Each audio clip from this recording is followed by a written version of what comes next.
Jakarta, perang Rusia dan Ukraina diyakini akan makin memanas ke depan. Rusia sendiri telah memasuki fase kedua serangan sejak awal pekan ini.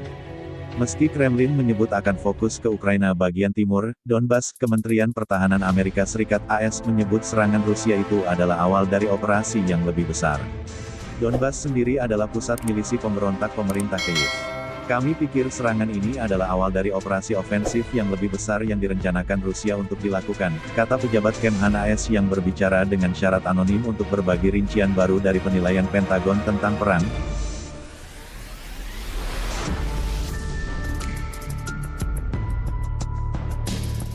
Pejabat itu menambahkan bahwa AS telah mengamati beberapa serangan darat, termasuk beberapa tembakan jarak jauh dan pemboman artileri.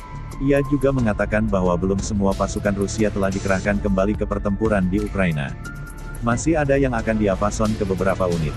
AS sendiri kemarin berkomitmen kembali memberi paket bantuan ke Ukraina hingga $800 juta.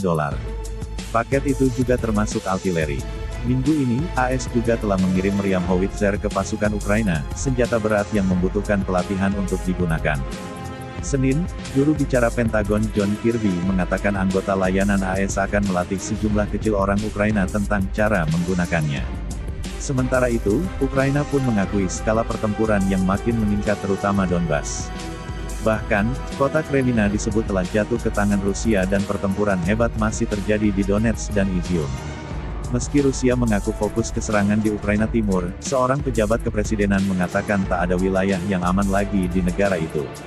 Ini terjadi pasca wilayah Lviv yang aman di barat Ukraina, juga tak luput dari serangan Rusia. 3 serangan rudal mengenai gudang non-militer sementara serangan rudal lain menghantam bengkel tambal ban warga.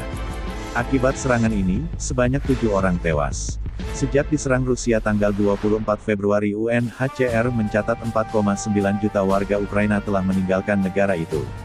Mengutip data Dewan HAM PBB, per tanggal 15 April setidaknya ada 1.982 warga sipil tewas dalam perang Rusia dan Ukraina dengan 2.651 orang terluka. Pentagon berhasil mengidentifikasi rencana serangan yang lebih masif lagi oleh militer Rusia di Donbas, Ukraina. Juru bicara Pentagon John Kirby mengatakan Rusia sedang memindahkan lebih banyak pasukan dan material ke Donbas. Rusia bahkan disebut tengah memfokuskan serangan rudal di Donbas.